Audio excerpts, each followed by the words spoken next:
help me God. It's just 4 words, but for a lot of people, it's a sacred seal of a promise that could never be broken. Now those words are no longer required as part of the honor oath at the U.S. Air Force Academy. Now, officials just last week made the phrase optional. They were responding to a complaint that it violated the constitutional guarantee of religious freedom. So let's talk about this with Chris Rodda. He's with the Military Religious Freedom Foundation. That's the group that filed the complaint. And Ron Cruz, he's executive director of the Chaplain Alliance for Religious Liberty and a retired Army Reserve chaplain. Gentlemen, so glad to have both of you with us. Thank you. Chris, I want to start with you real quick. The Air Force Academy made the phrase, "So help me God," optional, didn't eliminate it altogether. Is that enough for you? No, it's not. The words are still there. They really haven't changed anything. For them to just tell the cadets you don't have to say it is the same. That's what it was before. But they weren't telling the cadets they didn't have to say it, but it's really the same. There's no effect. Okay, Chaplain Cruz, let me ask you. You've said making the phrase, "So help me God," optional, on the other side of this, sends a hostile message to cadets who do believe in God. How do you think this change affects them? Well, we are disappointed in the Air Force once again bowing to a phone call or an email from Mr. Weinstein. This has been a pattern of the Air Force. Every time Mr. Weinstein complains about something, they seem to just immediately yield to him.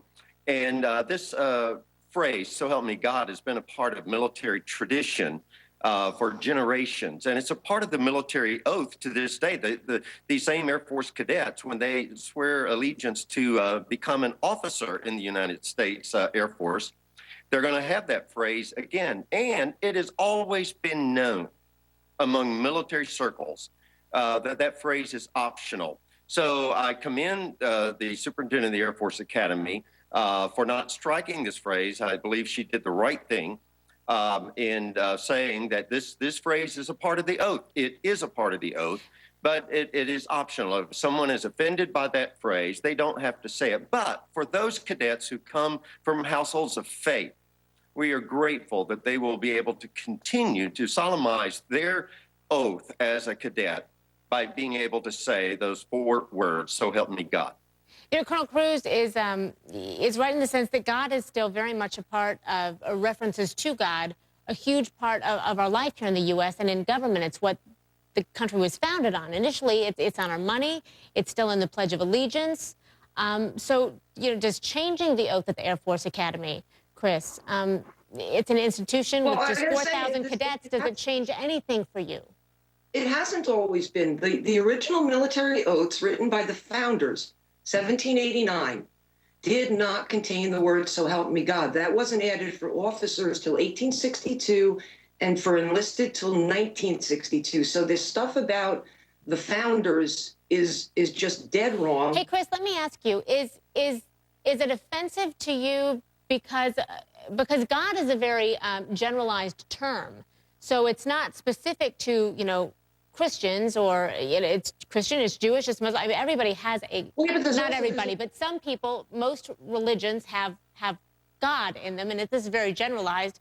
Is that what's so frustrating for you? But there's also a lot of people, not just atheists, but also many Christians who will not take oaths because they obey, I think it's Matthew 5-30 something that says, outright says, do not take oaths, simply say yes or no.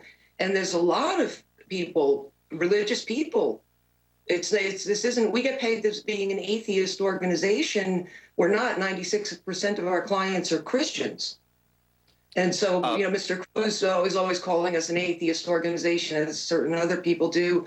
That is just not the case. And this is also, this is not about an Establishment Clause First Amendment issue. This is about Article 6 of the Constitution, the No Religious Test Clause, which is why all of our oaths, when the founders wrote them, were an oath or affirmation and did not have the words "So help me God." And like I said, these weren't added until much later. Okay, Chaplain Cruz, what is your response? Well, I find it interesting that on the same day that this complaint was filed, in 1781, Congress heard of the American victory at Yorktown, and they immediately processed en masse to a church in Philadelphia to give thanks. That's what our founders did in 1781 when they heard the victory. Congress left the hall that they were meeting in, processed together to a church to give thanks. That's the founding of our country. Okay, but these stories of all the founders going en masse to church are not real. These are not true stories. May I speak, Chris? I did not interrupt you.